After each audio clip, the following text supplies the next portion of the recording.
Seja bem-vindo. A aula de hoje vai cobrir o tema loops e blocos de código. Será dividida em duas partes.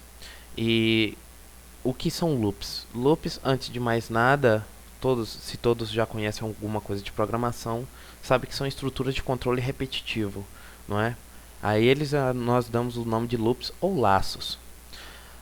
Mas as iterações, as repetições em Ruby são um pouquinho diferentes do que em outras linguagens. Vou mostrar aqui para vocês primeiro um conjunto de palavras reservadas usadas na linguagem: for, while, loop. For, while vocês conhecem de várias outras, mas talvez não loop, until, begin. Do, o break, com certeza tem em outras linguagens: next, redo e return. Eu tenho aqui alguns exemplos para vocês. Aqui uma estrutura, o funcionamento de uma estrutura simples while, onde eu pego uma variável, inicializo ela com 0, e while, enquanto, é o que quer dizer em inglês, enquanto a variável i for menor que 7, escreva i e incremente mais 1 aí. Toda estrutura de repetição no Ruby é delimitado por um end no final. Vou salvar esse arquivo, interpretá-lo, e ele vai gerar para nós o resultado esperado.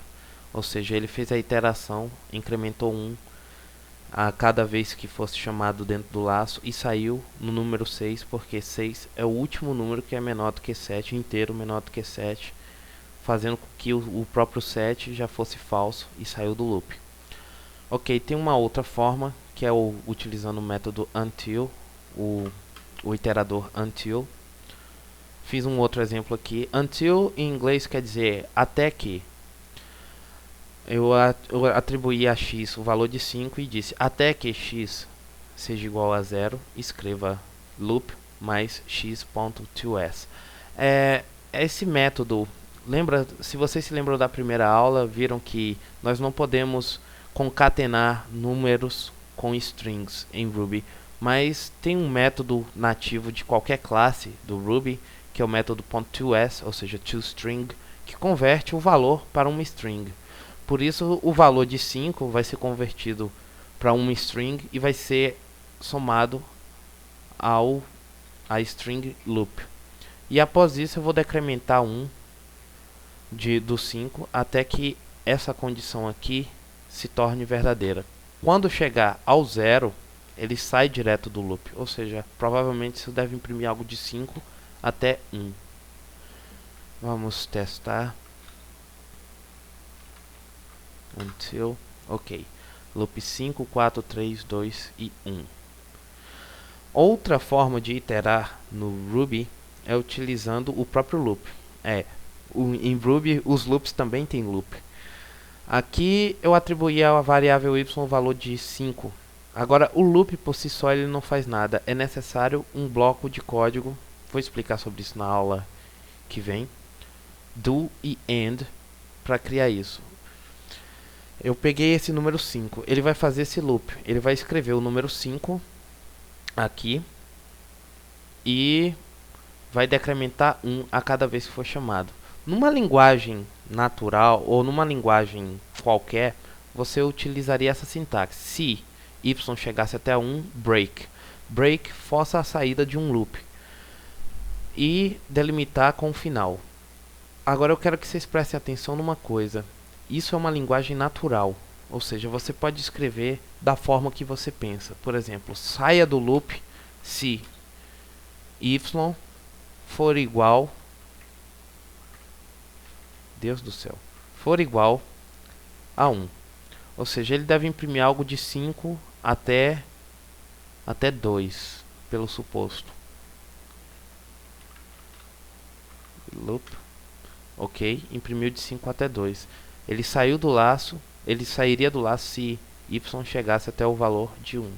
Prestem bastante atenção nesse tipo de sintaxe, porque Ruby foi feito para ser prático. Muito prático, por sinal.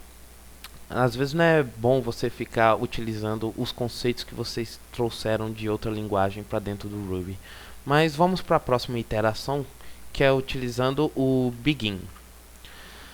O begin ele pode ser auxiliado com um while no final. Fiz a mesma coisa, atribuí 5 a uma variável qualquer dentro do begin, começo a escrevê-lo e vou decrementar de 1 em 1. Após o final do begin, você tem que colocar uma condição de parada. No caso aqui, eu pedi para ele iterar enquanto x for maior que 0. Ou seja, se chegar até 0, porque isso aqui ele pode começar a decrementar infinitamente. É um erro de sintaxe se vocês não deixarem uma condição de parada após o end do begin. Ok? Vai imprimir o mesmo resultado que os outros.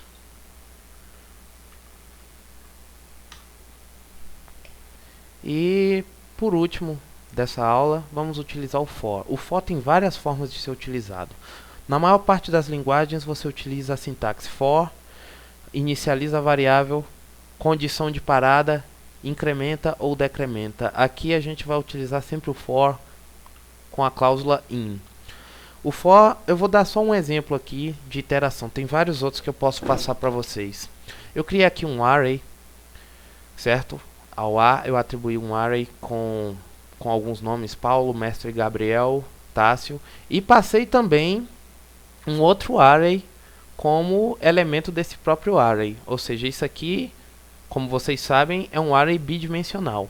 Na maior parte das linguagens, para você acessar um array bidimensional, você teria que usar um for encadeado. Um for para iterar o primeiro array e um for para o segundo array, que seria o elemento. Aqui, utilizando a sintaxe for e in, nome do array, acontece o seguinte. O que ele está fazendo? Ele vai iterar em todos os elementos, in quer dizer em todos os elementos que houver em A, e passar o valor de A para I. E aí eu vou escrever o valor de cada um deles aqui. Ok.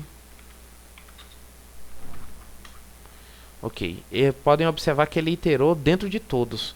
Na maior parte das linguagens, esse 1, 2 e 3 aqui precisariam de um outro laço só para iterar aqui dentro. Mas o for in, ele itera dentro de todos os elementos de um suposto array. Array ou hashes. Ok, outra forma de iterar em um array pode ser essa aqui. Você pode passar para um array um range. Range é um conjunto de números ou caracteres permitidos dentro de um espaço. Por exemplo, for i in 1 até 8, ele vai escrever i.